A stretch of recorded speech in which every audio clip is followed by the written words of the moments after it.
Ano ko, pag-video ko. May camera ko kaso naano ko sa pag-edit, pakatagalan.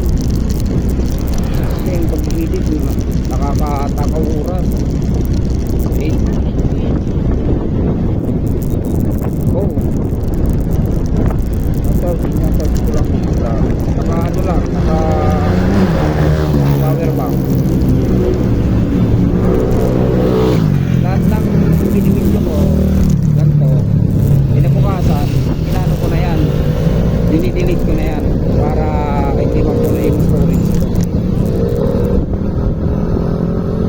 Nakapost naman sa ano, nakapost naman sa YouTube ko. Nag-ano lang ako ng mixing video kasi hindi pinanonood pag mahaba. Yun ang napansin ko eh. Oo, parang highlight na. Kasi ang kasagaran na pinanonood ng tao, yung maiksi lang. Kasi hindi sila sila ng mga 10 minutes, 20 minutes. Siyempre, kakauras yun. Yung maximum ko dito 2 minutes hanggang 5 minutes. Pero pag na-monetize ka niyan, maximum yan tawag doon 3 minutes.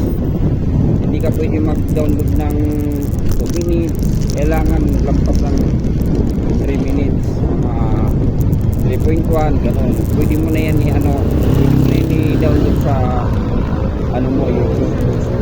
Yun ang minimum ni YouTube sa vlog.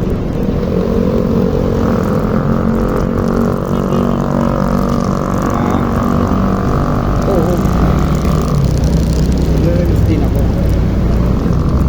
Ayun ma'am, yung magpapasensya ako sa'yo, rims yun. Yamasok ko yun sa rim.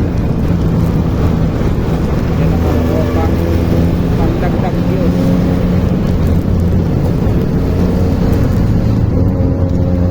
Yung platforma ko ma'am, upit talaga. Hindi angkas. Kasi si angkas kasi dati pangit talaga yung apps niya dati.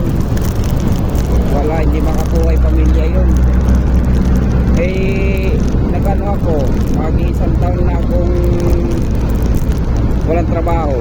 Kasi dahil sa apply ko, nag-resign ako doon. Kasi kala ko last year, nakalis na ako sa ibang bansa. Yung pala, iba yung hindi pala sila. Hindi nagkaayos yung employer at saka yung may hawak sa amin. So ngayon ang may hawak sa amin nag-resign kasi yung mga kasamahan ko anim kami na selected. Yung tatlo pinag-withdraw, yung tatlo na sinig kasama sa akin. Yung isa may may medical na, tapos may visa. Yung isa naman namin wala pa kahit isa.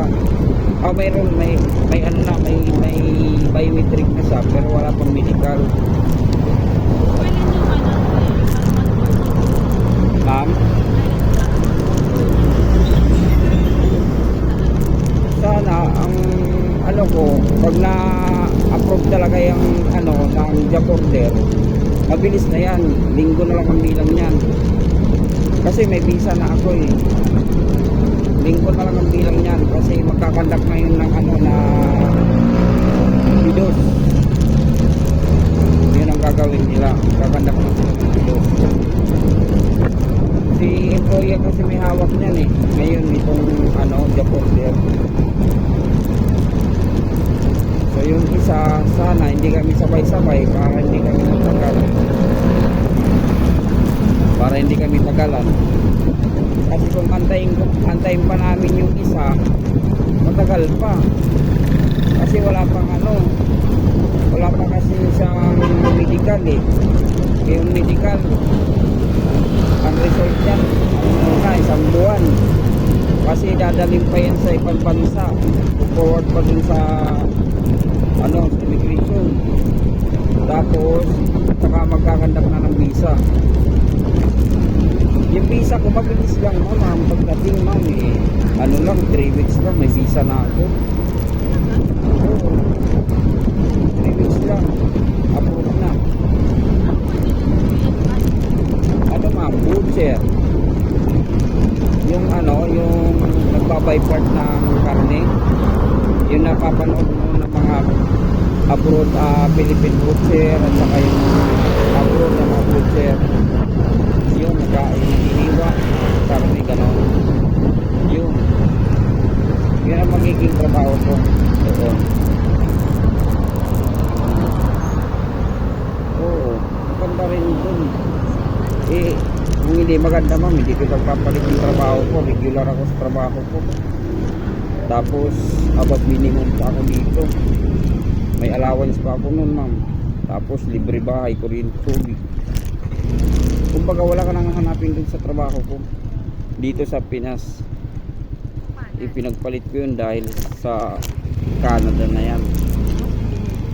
Oo. Siyempre nandun yung mga anak ko. Yun ang